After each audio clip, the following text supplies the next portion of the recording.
Good evening. Everybody's been paying attention to this,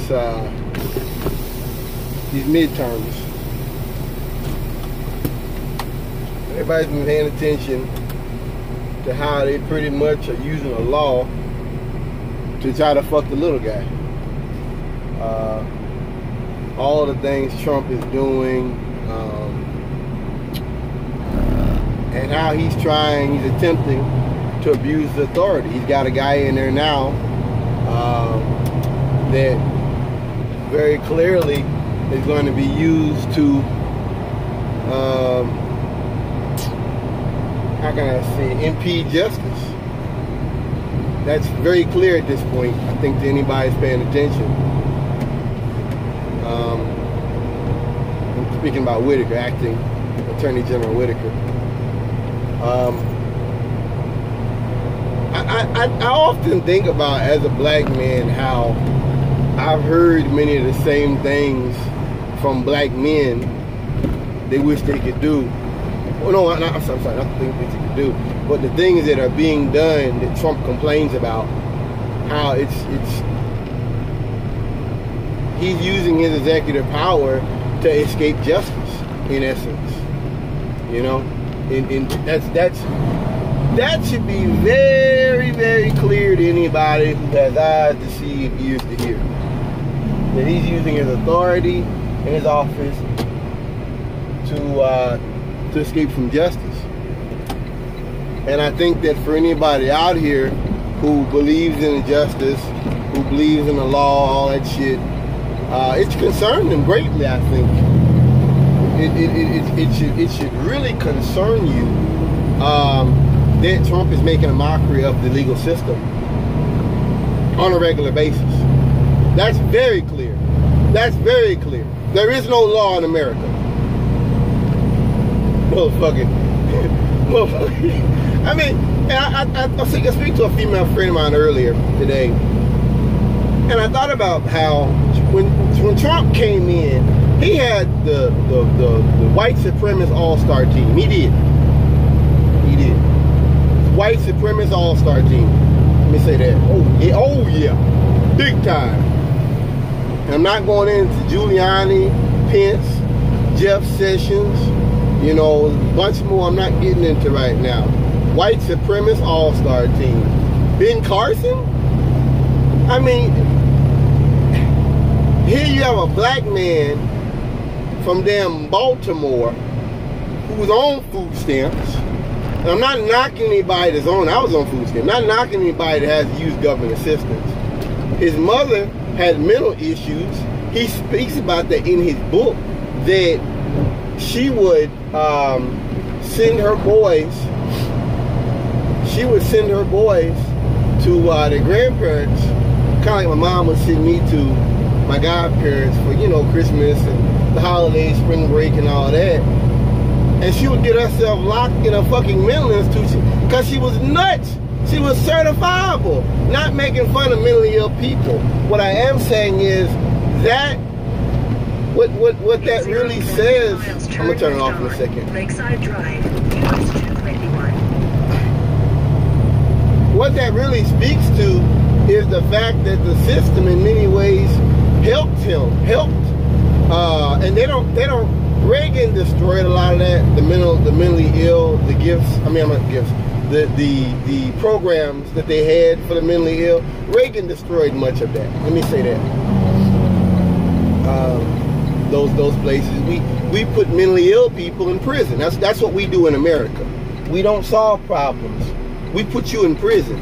Our justice system is based upon payback. Our justice system is based upon payback and revenge. That's the American justice. It's not about rehabilitation. That rehabilitation stuff, that is a very, very recent development in a few states. There's not even a lot of places. Rehabilitation. No, we lock you up. We're gonna get revenge on you. That's right. We're focused on revenge. Sorry y'all, it's kind of nasty weather and I really wasn't prepared for it the way I should have been. I'm sorry. Just got loaded. I've been sitting there like a couple of hours. I might get detention. Ooh, what time I leave? Time to leave. I'll say 17:40 something. This is the first time I mean, they got me running like I'm a dry box. I'm taking this to the rail. And when I backed this trailer into the door, one of the hinges broke. One of the hinges broke on the back right corner. So I gotta watch that. I have definitely gotta watch that. You know, I'm going to I put 2 straps on it and everything. The thing is, when I get there, it don't really matter because it's, you know, the box gotta be taken off anyway. But you better believe I'm gonna be checking. I'm gonna be stopping and checking. Make sure. Is this too late? Can't tell. I hope it is. I don't. Well, if it ain't, I'm gonna need 2 lanes to turn anyway, so we're good. Oh, hold on a second. But yeah, man, you're looking at somebody who's making a mockery of justice. You know, it's amazing how they got on Obama for his use of executive orders and things of that nature, but they don't get on Trump about the same thing. I find that very intriguing. One thing is interesting to me. We know Trump went after this guy with CNN, and I think Obama had done the same thing with a guy from Fox. And the rest of the press pool was like, listen, you know, we can't have this. Turn that down. Sorry. We can't have that, you know. And they end up, you know, taking that, belaying that. It is interesting that now that Trump has went against that dude Acosta, I don't know if he has or just spoke about taking the guy's press pass away. It is interesting that that Fox News as well as other media institutions came together. I mean, my thing with Trump is he's a joke. I mean, Trump is a real joke, and he's destroying the Republican Party. What he doing? He's destroying the Conservative Party, Republican Party. They're putting all into Trump. They're breaking all the rules for Trump. I hope it's worth it. I think that the next person that comes in office that wants to run Republican or what, it's going to be hard for them. It's going to be hard for them, boy. It's going to be hard because of the fact that Trump has done so much. It broke so many rules. I mean, have you ever seen this many people under one president under investigation? Have you? I spoke to a friend of mine, you know, spoke about the fact that when Ronald Reagan left office, there were a lot of people who were indicted after him. But during office, I mean, it's crazy that they made such a big deal, white men did, about the fact that Obama would ruin things. I think Obama was a gentleman. I think he conducted himself as a gentleman. I think that Trump is a joke, man. He really is. We need to get back over. It's a joke. And I be a little to speak down for a second. I shouldn't say this. When Trump made those comments about Jeff Sessions, I thought it was funny. I did. That he, you know, about how marvelous him. I mean, Trump attacks these guys that support him. I think I wish I had men like that around me who were intelligent and all that. They're willing to take a bullet for me. I've never had that. I've never had that. I've had good people, but I've never had that. Who are willing to really, you know, take a bullet for me. And see, the thing about Trump is, I find it hard for the average person to respect Donald Trump. If they're honest. With Trump, I see a lot of people who say, I like the economy he's created. Sorry, turn it off. Shit. I see a lot of people who like the economy he's created and the markets, and they like things like that. But I don't see a lot of people who see him as a good, moral, solid leader, such as Eisenhower, or even I don't want to say Reagan, but I don't see people say that about him. I say this all the time. Life has got to be more than just money. And with conservatives, even the billboards I see, that's all they say. Oh, do you like the economy? Do you like the economy? Do you like the economy? That's all I see. That's all I see. You know what I mean? Like I said, I just believe that there's got to be more. If you believe America is or was this city on a hill and all that bullshit, if you believe it, then you have to believe that America was about more than just that. Many times I think to myself that Trump is really the physical, tangible embodiment of what capitalism is. Super capitalism. This world of corporations, just it's kind of like RoboCop. Remember that corporation was running the city of Detroit? I forgot what it was called, but it was a corporation that was, that's super capitalism. That movie, RoboCop, I'm going to tell you, it makes more sense today than it did years ago. It really does. It makes more sense now than it did before. This idea of corporations running everything, corporations having almost as much power or more power than local governments.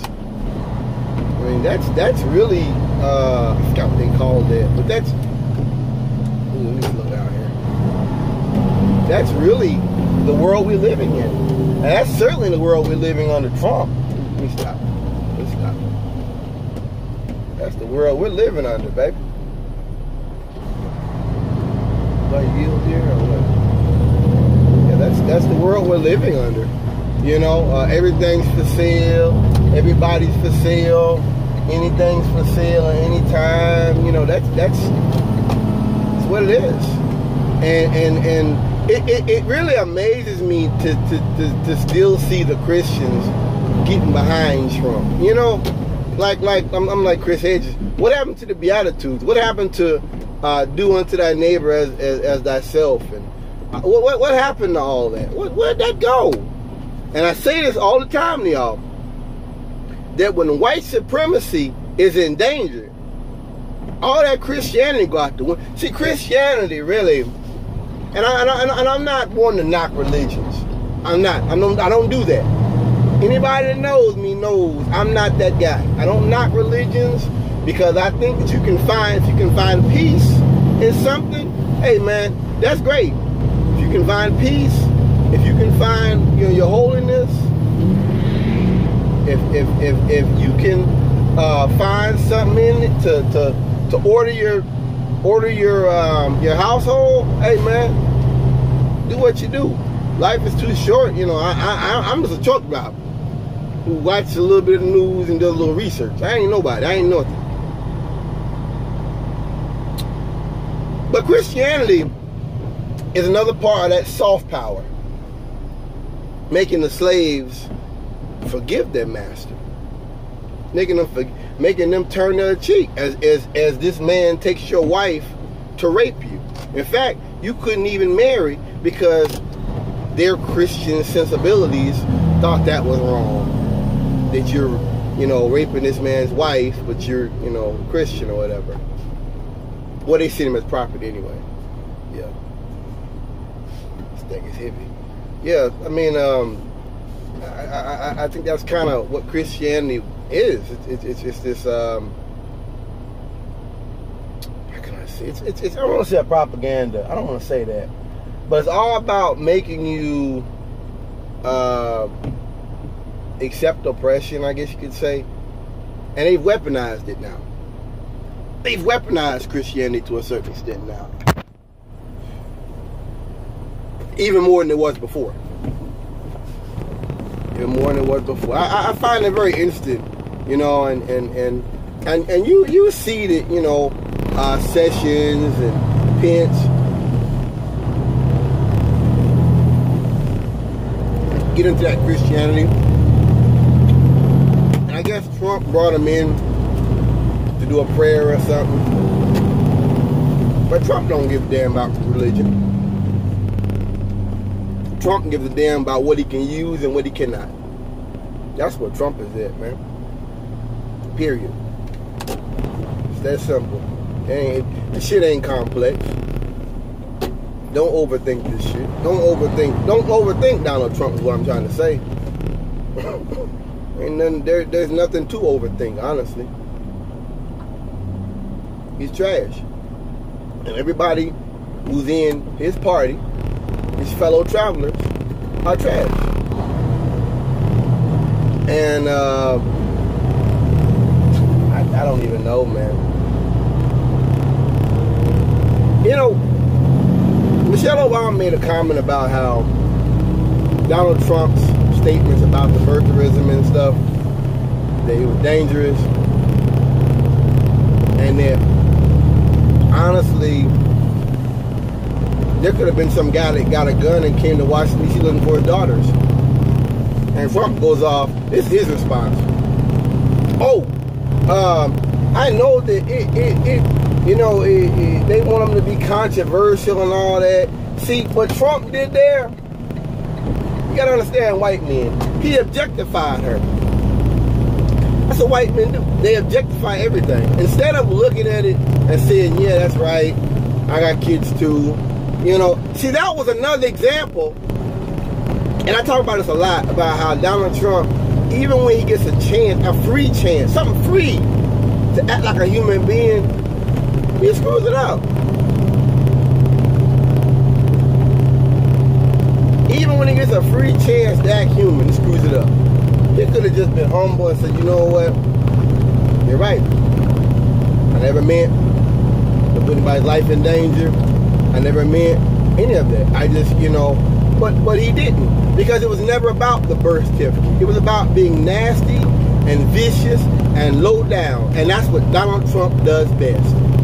Being low down, nasty, and petty. That's what he's about. For a rich white man, he don't act like it. Well, no, that's how a lot of them act. You know, like Denzel said, a lot of them, they do know you got to spend money to make money. You got to give and take out here. Society is largely becoming non-white. I didn't say black, but largely non-white.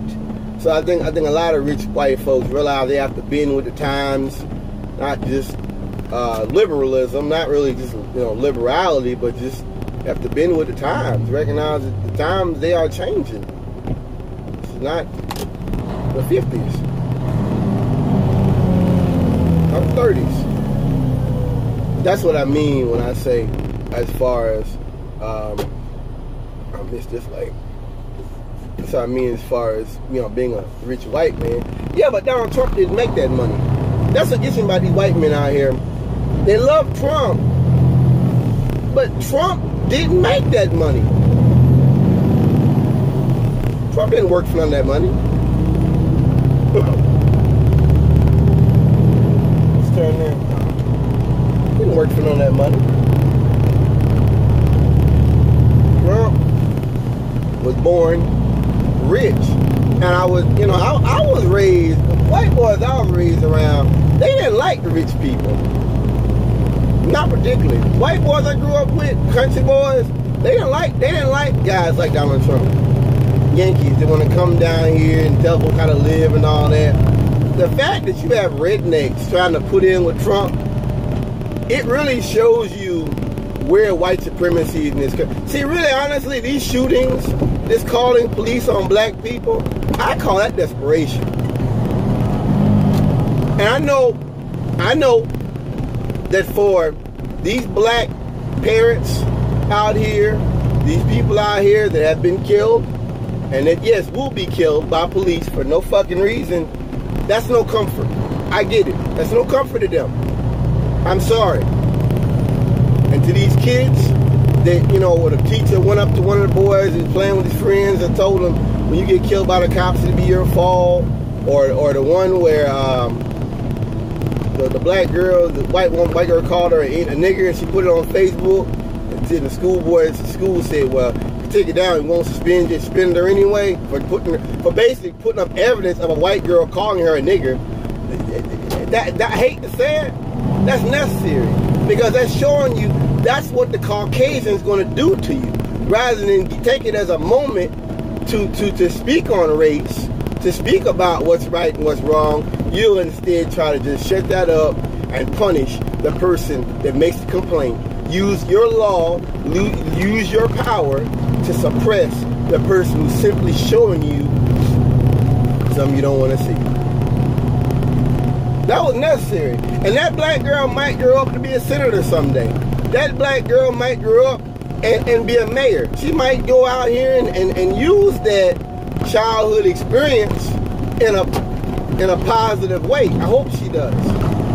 But I hope that she doesn't forget that, doesn't, let that go in one ear and out the other. Not out of hate, not to have hate in her heart. No, not to have hate, but to remember that's what the Caucasian's going to do, especially in the South. They're going to bullshit and lie and say we don't have a race problem when it's right in your face. Look at all the people out here who go and these videos where they get mad and say, I voted for Trump. You're garbage. I mean, there's numerous videos. The one in the Starbucks where the guy is like, you're trash. I voted for Trump. I mean, who's trash? Trump has embodied these losers. That's what they are. Like I told my friend, they're losers. Everything about them says loser. And so they have to run out here and yell, MAGA, and I support Trump, because Trump has given them some power. He's given them, it's like LBJ was saying about how it doesn't matter how low the white man is, if you just, make him believe he's better than a black man, then he'll give you everything he's got. That's exactly right. That's exactly right. You don't got to offer him nothing. Let's just make him believe he's better. Somehow better. I'm looking on this motherfucker. Ooh, I'm looking like a bitch. I'm at the fuel. Yeah, I was running through. I don't think I looked one time. This is the first time going back. I'm looking. It's all right. I'm at the fuel again. Yeah, but I don't know, man. It's a dangerous time. And I think about our children. I've said it before that I pray for our children. I pray for families, parents out there, because these white people have lost their damn minds. There's one in Texas. Black girl had her feet on a table. The girl called the police on her, putting her feet on a table. I'm serious. Call the police on her for that. This is America today. I made a joke a while back about how they call the police on you for spitting on the ground or something. I think I didn't expect this, man. And see, this is why I praise the Most High at least a couple times a week, just for the fact that Caucasian race is in decline. Because, and I said, it's funny that these white folks know that their population, they know that. I'm not saying that they don't already know. They know this. And so their last act in control is to go bananas and start calling the police on folks for nothing. That's what we're really looking at. Them just going bananas. I mean, that's how I see it. Going bananas. I don't feel no fear of that. I just recognize that this is a dangerous time. This is a very dangerous time, I think that they're trying to put fear into the hearts of our children. And I've said that before. They're trying to put fear into the hearts of our children. And I can't allow that. I can't allow it. And I won't allow it. And as a black man, as any black man out here that sees that should feel the same exact way. Can't allow that shit. Can't allow it. These people are dangerous. And I see these guys out here that they don't want to get political and don't want to get involved. What the fuck? What the fuck kind of nigger are you? And white folks, they want to sit here and try to play stuff down. Well, see, the thing is, though, I don't want to speak out of hate. Their children are in the line of fire. And I'm speaking in regards, somewhat, to the security guard that died a couple days ago. I'm also speaking in regards to Botham Jean that was killed in his apartment doing nothing. I'm speaking about these brothers who were killed for doing absolutely nothing. Nothing wrong at all. And they'll get away with it. And like my friend Michelle said, they're going to try to find some kind of way to make these guys look bad and somehow it's their fault that they were killed. That's what's coming. She's right. I agree with 100%. That's what's coming. I know it. We know that's coming. Like the girl in San Francisco on the subway where the white man slashed her throat. They had to show the picture of her holding the little cigarette lighter like a gun with a little watch cap on the head. And they showed that over and over and over and over and over to make her like the bad guy. So even when they kill us, even when you get killed for doing absolutely nothing, even when you get killed doing your job or riding on the subway, just living an ordinary life, doing nothing, they still gotta find some kind of way to portray you in a negative light. I've seen at least 5 or 6 pictures of her with other people, smiling and grinning and things like that. You gotta take the picture of her holding something that looks like a firearm with a watch cap on her head. She's obviously kidding around and playing. Make her like a criminal.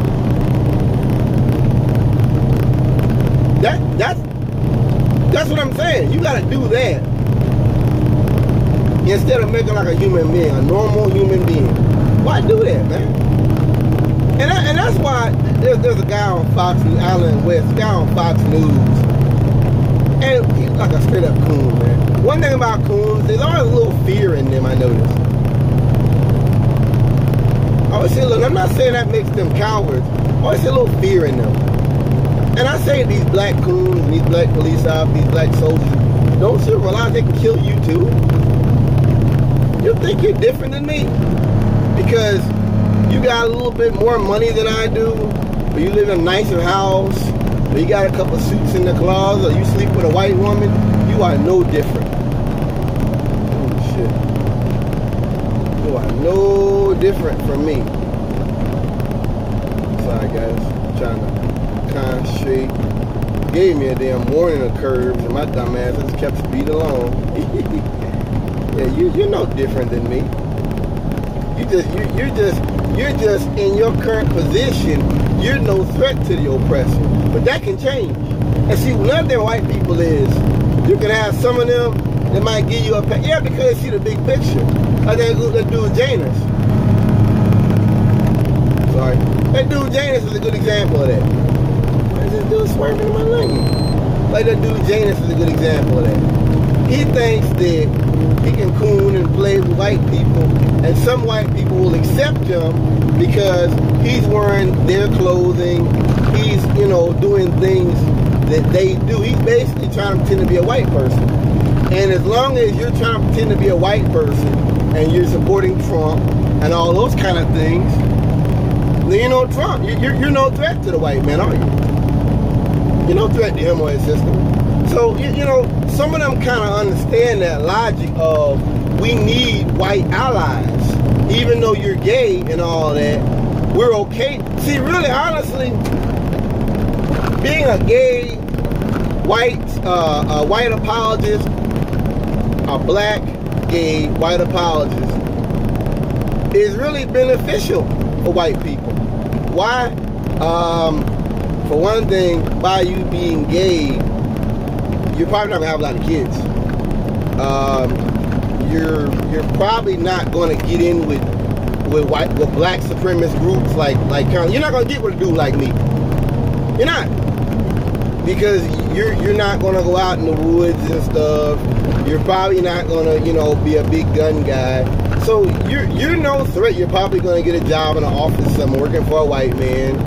You're not gonna be independent. And I'm not saying they're not like that, but I'm just saying you're gonna be an office dude. You're gonna be a coon, and you're gonna be a Ben Carson. You see how beneficial Ben Carson is to Trump.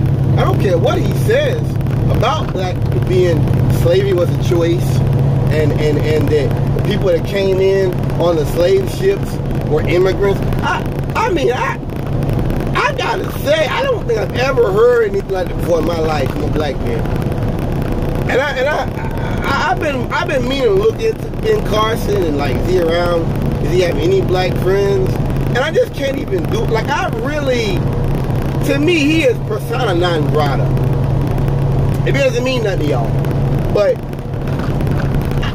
I can't even really respond to something like that, to a black man that honestly believes that slavery, slavery was a choice. Yeah, you had a choice. But now a lot of black slaves tried to escape and were killed. Look at that movie, Birth of a Nation, the second one that just came out back in 2017, last year. And, trying to do a revolt. They caught him and they fucked him up. Watch the movie. You had a lot of black folks that tried. Yeah, there was a choice. Stay and be someone's property, or leave, get raped, have your wife raped, have your children raped, sometimes in front of you. You will not have any property, and you live under someone else's hand. And generation upon generations, you'll get to the point where that independence is bred out of you. Yeah, that's a choice. That's a choice, right? No, he's right. It was a choice. I mean, I always go back to the fact, see, I was raised different. As a black man, we have limited opportunities. And you have black men that have made it. You do. But you gotta always think, if you're a black man and you have made it, that you're somewhat of an aberration. If you don't get caught up in a drug war, if you don't get caught up in falsely accused in things, if you don't get caught up in these neighborhood areas that were designed to destroy us, if you don't get pulled into this system that many of us get into, and we make it, and then we piss on our own people. If you don't get caught up in those things, you are an aberration. You have black men that make it. Kanye West, Morgan Freeman. You got black men that make it, and then wait, they turn around and piss on, and Ben Carson, turn around and piss on black people. Yep. Sometimes, like Bill Cosby, they even make an example out of it. What happened to the other white men that had been accused of sexual assault? And that shit was recent. That shit was in my lifetime. Them other, what happened to them? What happened to that? Taking an 80-year-old man and filing charges on him for things that happened when my mother was in school. What the fuck? I'm not defending rape. I'm not defending sexual assault. It's not a laughing matter. I'm not trying to make light of sexual assault. And for the women who are, and the men who are sexually assaulted, my heart goes out to them. I'm not trying to make light of those allegations, okay? I don't want anybody to think that I'm just, oh, that's the way it was back then. No. And like my friend Denzel said, with the money he had, why not get a prostitute? Why not get some kind of arrangement? Why do you have to fuck, you know what I mean, like I did? Why do you have to go out here and get some girl and drug her? And what do that, man? There's plenty of people out here who probably would have been like, listen, man, I'll let you date my daughter. You know what I mean? There's plenty of guys out here that would have done. I mean, if that's what you want to do, I'm just speaking realistically now. If that's what you want to do, and go out here and have sex with a young girl, there's ways of doing that. You don't have to. I thought these guys were stopping in the road. My fault. You don't have to drug them, man. You don't have to do those kind of things. And it just, I don't know. Cosby, man. Like I said, if you want to do those kind of things, especially back then, there were plenty of folks, you're a successful black man, man, there was ways to, hey, I like your daughter, you know, there's ways. Not getting into this. Really, like Professor Black said it, he should have spent that money and had DAs and people in the legal system to protect him. That's what he should have done, and I agree with that. Weinstein did. See, white men always do. White men always take the money they make and put that money into protecting shit. Man, I'm not sliding, man. No, I'm going down this fucking video. I'm going this fucking round. Hold on. Oh, we good. Alright, so I'm glad there wasn't no traffic around. Oh man, I don't like being out here. The good thing is I'm loaded. I'm going back to get back to Charlotte now. That's a good thing. If I was running down here like this, and you know it's been sleeting all day. If I was running down here like this, and it was, and I'm on the back road too. That's what I'm on US 29. I'm gonna get on 85 in a little while. If I was on if I was in the interstate, you know, if I was running through here empty or bobtailing, that's why I don't like bobtailing. Because you put yourself in more danger like that. You really do. People like doing so they can run around and do shit you can do in your car, and that's cool.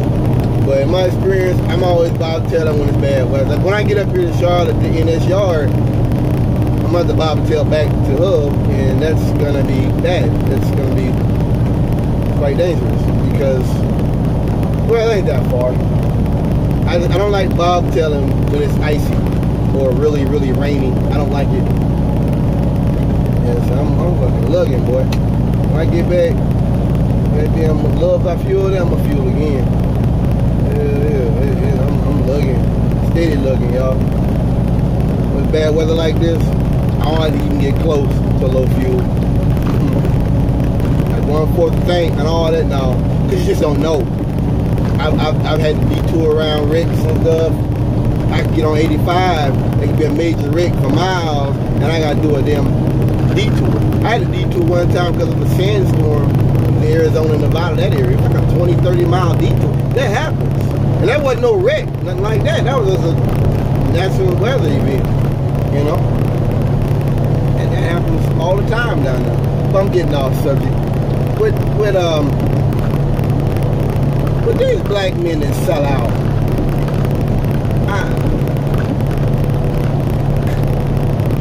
I don't even know, man. I just, like I said, when it comes to Ben Carson and guys like him, it's hard for me to even speak on those people because of the fact that they've made it so clear what side they're on. You dig? They've made it so clear that they almost hate their skin color. They hate this. And so one thing about me is, with these people calling police on black people and things like that, it makes me love the skin I'm in. It makes me happy. It makes me proud to be a black man. It makes me proud. Even people might think that that's weird. Like people from other countries might think it's weird. Why would you want to be a part of one of the most hated minorities out here? And I can certainly understand that. It's like playing a video game about Germany in World War II and like the beginning of the war and wanting to play as the Nazis. Even though we know all the terrible, horrible atrocities they conducted, they were running the show. They were winning. You gotta respect that. They're winning, you know? And that speaks for itself. Speaks for itself, you know? You don't want to play as Poland or Czechoslovakia, do you? And be losing, I'm pretty sure. Is that better? Nah. You don't want to be playing as the people who are getting their asses kicked and getting raped and shit. But as a black man, knowing what I face, knowing this extra threat that we all face, angry white men out here, this is a very dangerous stuff. And I look at these white men out here that talk about they want that, you know, I'll stand up and this is liberality. One thing about now, people want to talk about free speech. With these mass shootings, I think that patriotism, extreme patriotism, that's a very dangerous thing right now. That you might be making a song that some mass shooter out here plays on his headphone when he goes to school and kills 100 people, 50 people, 20 people. You see what I'm saying? That's how I think. That's how I think. There was a rapper, he said something like that he was making music and folks were killing people too. And he felt bad about that. And I would too. So I went over bridges and shit, stand in the middle. Woo. Yeah. Oh, these damn bridges and shit, boy. I'm paying attention. Yeah, but it's a very dangerous time. It's a very dangerous time. It's a very frightening time as well. I don't want to be harmed. I don't want to hurt anybody else. I'm a lover, not a fighter, but I will survive. And it's kind of weird. I was thinking about this the other day, and all this time me owning guns. Once I got with Veronica, that was the end of that. It was, because I got with Veronica, like 11 or whatever. I went to jail and all that. It's kind of like on probation and shit. I never had issue with doing probation, even though that wasn't a part of it. I just never done it. And I just kind of like stopped doing what gun owners do, going to the range, having your hands on your guns. I just put them away for like 6 years. 7 years, 6, that's 7 years, no, 7, 8 years.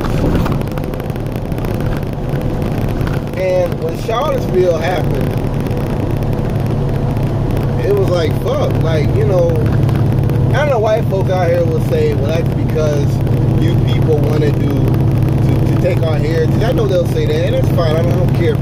I don't care what they think. I don't care about that no more. I'm not trying to, none of my videos should be construed as an attempt to humanize myself or the progressive movement. I'm not out here for that. That's not what it's about. I don't care about it. I'll just be frank. I don't care what you think about me or what I do or who I sleep with or anything. I don't care about that. That's not the, you know, it's not it. The fact that they were so ready to, I've heard shit for years. I heard back when George Bush said off they were going to do martial law, man. I've been hearing it almost every year, you know, and they used to do survivalist boards, things like that, forums like that. And there is a element out there that preaches to that kind of group, that kind of audience. So they're gonna, you know, block the road with their bulldozer. They're gonna block the road with some tree branches and be on the roof of their house with a machine gun. And people want to say, no, that exists.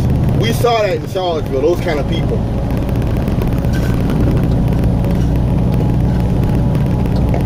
And the FBI had investigated that a little while ago and found that that was a real credible threat. Well, I need the FBI to tell me that. Yeah, you shouldn't either. But that is that's a serious thing, man. That's a very, very serious thing that we're facing right now. All of us, not just blacks, Hispanics or gays or Jews or any of them. The threat that we all face on a regular basis in our everyday lives. We are walking amongst terrorists. And it just gets me that I was really a liberal because I accepted the white man's rule. And I mean by that, I don't hate white people, white conservative viewpoints. I accepted that. Even when I was broke, 13 or 14, I still kind of accepted, you know, being subservient to the white man, drinking his milk. And it's an amazing thing when you realize that talking about?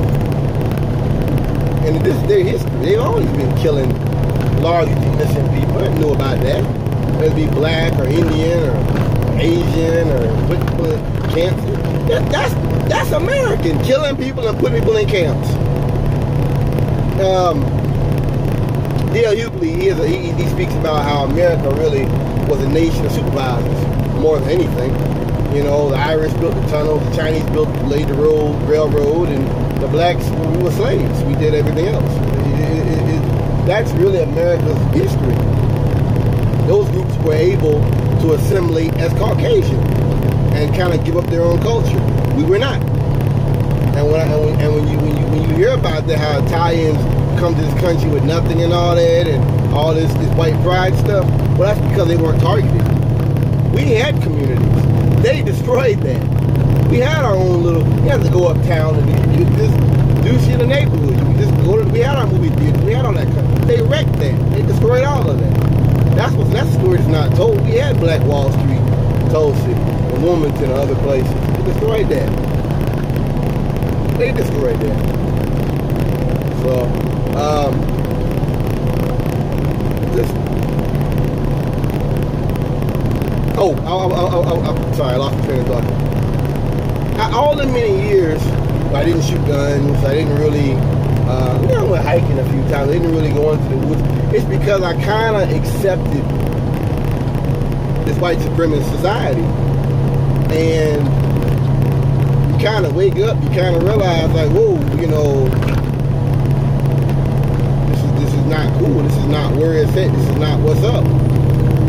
And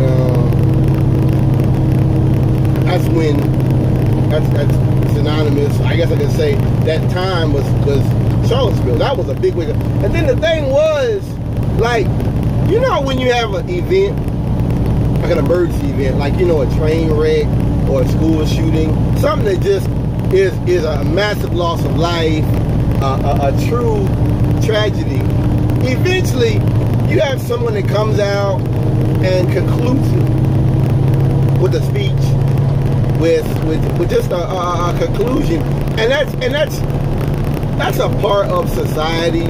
We have rituals, you know, the 21 gun salute, you know, that's what all these are, rituals to help the families. I think the SEALs, they take their pins off and they hammer it into the coffin, you know, get it into the coffin. These are that's what this is. These are rituals. Charlottesville, I never really felt a conclusion. I know folks will say that Trump came out and spoke against it, and he spoke after the other mass shootings happened, talking like this with a very low. Trump don't never talk like that. He listen, Trump, I call it big man on campus. Big talking, big step. Really, man, Trump need to get him a big cigar. That would, and if I worked for him, and I think sometimes about how I would do things as a conservative, how Trump really, his opportunities he's given to act president, he fucks him up. And really, that's because Trump isn't a president for black people, or Indians, or Hispanics, or Asians. He's not. He might have some money in the markets, and he might do something that makes you money or whatever. You might like that. But really, he's not your president. And unless you are kowtowing to white supremacy, he's never going to be your president. If you are 1/10 thinking about your people, then you're not going to like Donald Trump. He's not speaking to you. He's speaking to white America. Period. Period, point blank. And that's all it's ever going to be. That ain't going to change. You're going to figure it out now. If you want to try to figure out what the hell he's saying half the time, like, why would he say that? Because he's not talking to you. You know? Say when I'm on my headset talking, people looking at me and stuff, I'm not talking to them. It doesn't make sense because I'm not talking to them. I'm talking to Denzel, or I'm talking to my father, or I'm talking to whoever. That's not to you. That communication is not directed in your. Now, if you want to listen, we talk about politics or whatever, hey, that's your business. But be forewarned, I'm not talking to you. This podcast is not for white. This is not for conservatives. I'm not trying to get you to understand disagree with me. That's not what this is for. It's not. What's the point of it? Go ahead and cut it off and move on to something else. I never understand about conservatives how when black people speak, they got to be in the midst. They got to always, you know, if you believe you're superior and you don't like black music, you don't like hip-hop, you don't like Obama, you don't, why would you then go on the route? Why would you then go on the Advice Show or Professor Griff? Why would you then go on to these access points for black consciousness, for black thought, if you don't like black people, if you, or more importantly, if you don't care about black thought? I don't get that. I don't go on Fox News. I mean, I watch Fox News sometimes for a few minutes, well, not even that, because I want to figure out, like, do they realize, like, what's going on? And they don't. They're like Trump. They don't. They don't care. Just like, what's the thing I'm thinking about? When you had the Ferguson uprisings, Fox News didn't even really represent that first night. They didn't even cover it. They didn't cover it till the second night. And even then, they were slow to cover it because they don't live in the world that we live in. And I'm not trying to knock Fox News. I have no interest in it. I'm just making a point. They're not living in our reality. So I can't talk to them. I have no need to talk to them because they're not talking to me. You understand? No point. I work at Walmart, dedicated for them, you know, in June and July and all that. I come to work, white boys just down there talking about shit. Walmart driver. I won't listen to them. I walk right inside. They looking at me. I won't listen to them. And I go to Fayetteville place. They you know, they want to walk out when I walk out. I'm not a fool, you know. They walk out when I walk out, walk in front of me, talking. Do you know I will stop and let you walk on by yourself and all that? Dude, I have no interest in where you go with your kids. I have no interest in what you do with your. I have no interest in those things. None whatsoever. That kind of stuff does not interest me one bit, not one iota. And I'm not saying it to be racist. It doesn't interest me. It doesn't. I'll let you do your thing. Please stay out of my business. Let me do my thing. White folks don't do that. You know, one thing about the white man I see is there's a great obsession with him. Oh yeah, it's a great obsession. You have a real obsessive streak with the white man. And they want to run everything, and they want to control everything. And if they can't control everything, 110% of situations, then they go crazy. What do I mean by 100? What does that mean? 110% means if I own a movie studio, and I had my own production company, and I had all my own not actors, but you know, like props, cameramen, like I had all of the stuff that you would need. You know, I had everything in-house. It's like the trucking company right here, Hub. If I had my own chassis, a lot of companies don't own their own chassis. If I had my own chassis and things of that nature, that's 100%. You know, you're not asking nobody for nothing. The 10% that I refer to is the court of public opinion. How does the world see Joshua's production company or Joshua's intermodal company? How does the world see me? Well, for the white man, they want to control it all. And the fact that they can't control that, they go insane. That's the white man's frustration, is the fact that he can't control 110% of the discussion, the discourse. That's what it is, man.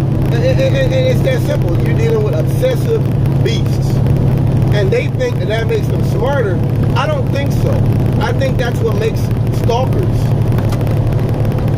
People who sit outside your door and can tell you when you got off the piss, what time you got off the piss last night. They can tell you what color your piss was. They can tell you what time you got home every night for the last 2 weeks.